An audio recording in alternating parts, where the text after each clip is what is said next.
Hi guys, this is Hannah from Hannah B Flute, back today with another video. And this one I'm doing things a little bit differently because I'm doing a review. I did a review of the Yamaha Fife a little over a year ago and you guys seem to really be liking that video. So I thought I would make another one. This time we're going to focus on flute books.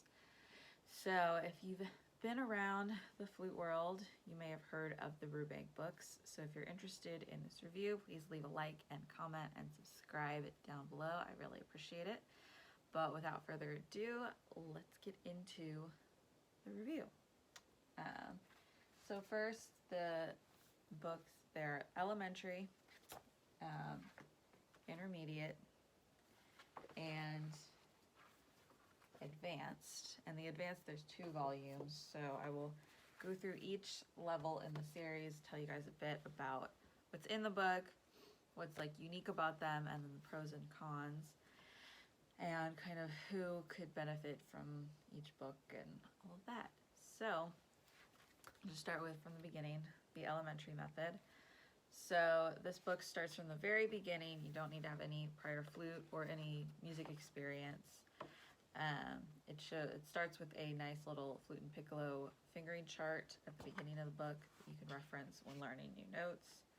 And then the first page starts you off on whole notes, teaches you about the treble clef, about bars, about common time, whole notes, whole rests, and then it introduces the notes G, A, B, and C, and just has you practice holding for 4 counts on each of these notes.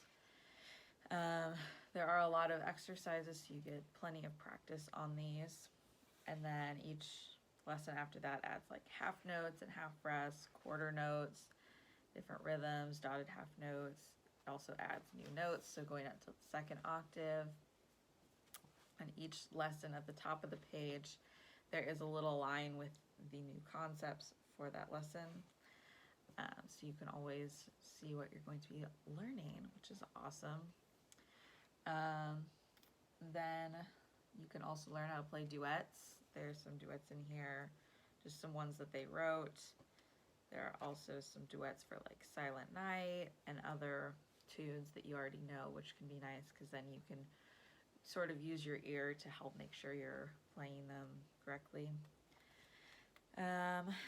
What else? Then there are just a lot of short songs that the writers of this book wrote. You can play it, as the cover says, on flute or piccolo. So I would not recommend learning piccolo without learning the flute first. But if you've learned the flute, you can revisit this book when learning piccolo and apply all the concepts there. This book is great for, teachers as well who teach private lessons or even group lessons. You can use this in group classes and then like have one person play the top part of a duet, one person play the bottom part when those happen. And then by the end you have a couple of examination lessons to just review what you've learned, make sure you have a good concept or a good solid foundation of the concepts. Then there are some more duets from and trios from Minuet from Orpheus, Gavotte, American Beautiful, lots of other things. So this is a great book for beginners. Again, it's great for flute and piccolo. There's that large, extensive fingering chart that I talked about at the beginning. I'm not going to show you just because I'm not sure if this book is still under copyright. It is quite old. This book has been around for decades. But it means a lot of people trust and love this book. So yeah, and then of course, as I mentioned, it's part of a progressive series. So once you finish the book, you can move on to the intermediate edition. It is a little bit boring and it does move a bit faster than some books though, so that is worth considering. If you can't get like the 2nd octave to come out really fast or really early in your studies, then it might not be the best book because there's only so much you can do in just the 1st octave. And as I mentioned, since it is old, it is somewhat outdated. But it's still worth considering as both a student and teacher. Okay, so next we have the intermediate book. The structure is pretty similar with in terms of introducing new concepts throughout the book, but because this one is intermediate, it starts off with a page on the review lesson, reviewing some of the concepts before, which is great if you've played the flute and have worked out of another intermediate or another elementary book rather than the Rubank. This can just make sure you have all the concepts you need under your belt before you jump into the intermediate lessons. It also has a page on the essential principles of good instrumental performance, so things like tone, tuning, breathing, relaxation, etc. So, yeah. Then it introduces expression, so, different dynamics, crescendos, decrescendos, technique, different studies and scales and arpeggios, articulation, accents, syncopation. Yeah, a lot of great stuff. Again, these can be kind of boring. There aren't a ton of actual songs in this book. There's grace notes, trills. There's also a nice whole page of trill fingerings, which is great because some are not as clear as others. And then it has some more etudes and duets at the end. So again, a lot of the prose and features are the same. They're short pieces. Works on both flute and piccolo, which I didn't realize this did, but I guess it does. Just if it doesn't go down below low D. It's great for self-teaching because of those explanations in the beginning of the book, and contains different concepts that can help prepare you for more advanced playing. But again, requires some just bumped my tripod there. It requires some playing experience, and it can be a little boring for some people. So that's something to consider, especially if you're a teacher and you have younger students. You may want to go with the blocky method or Flute 101 or something that offers more interesting stuff.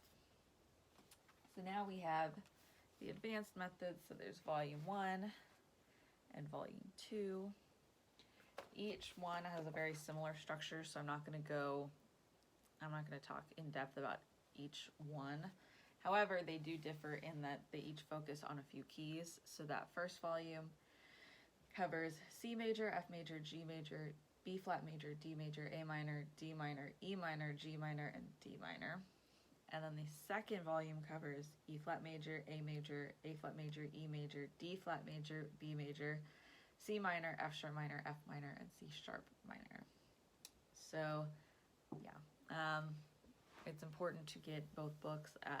You might want to start with the first volume, work through that, and then get the second volume, assuming you've worked through either the Rubank intermediate or another intermediate method. So I'll just using the first volume as an example to just kind of for my reference. There's a nice little outline page. I don't think I'll get copyrighted for this, so I'll just hold it back, but it lays out each of the 36 units in the book. So each unit contains scales and arpeggios, melodic interpretation, articulation, finger exercises, ornaments, and solos. So each unit, it's okay, page 5, exercise 1, page 6, exercise 5, key to C, melodic interpretation, page 19, exercise 1, etc. So you can go through and know what you need to work on for that unit.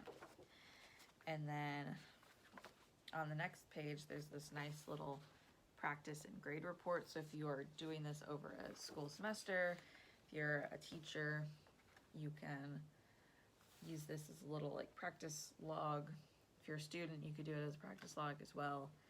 I personally don't like don't like logging the number of minutes or hours I would practice. So just using a check marks in the box to show, yeah, I practiced. But yeah, I like this, especially because the solos are a lot longer than some of the ones you have. There's the Haydn Serenade and an arrangement of Saint-Saëns the Swan in the first volume.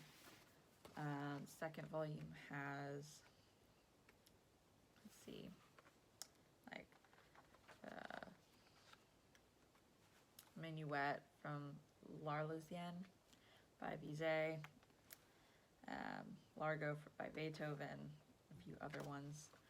So these books are all nice. Again, it has a lot of the same features. Extensive fingering chart.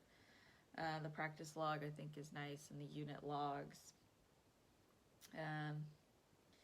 And then it's, again, great for teachers and for self-teaching. It's affordable, prepares you for almost anything. Then once you finish these books, or as you work on these books, you can move into things like the Trevor Y books, Moyes, maybe even Taffanel and Gobert, maybe after you have worked on these books for a while. But again, it requires playing experience, and if you want to work on all keys, you need both books, so it's not as affordable that way. And you could make it work on the piccolo, but I guess since it has low C's, it's only written for the flute. So if you want to use it on piccolo, you need to either drop the low C's, play them up an octave, or the most expensive route, which is to get like a Nagahara Mini that has the low C. So those are my thoughts, and that's my review of the Rubank Flute books for elementary, intermediate, and advanced. Let me know in the comments and give it a like to let me know that you like this video, and subscribe for more. I will talk to you guys next week.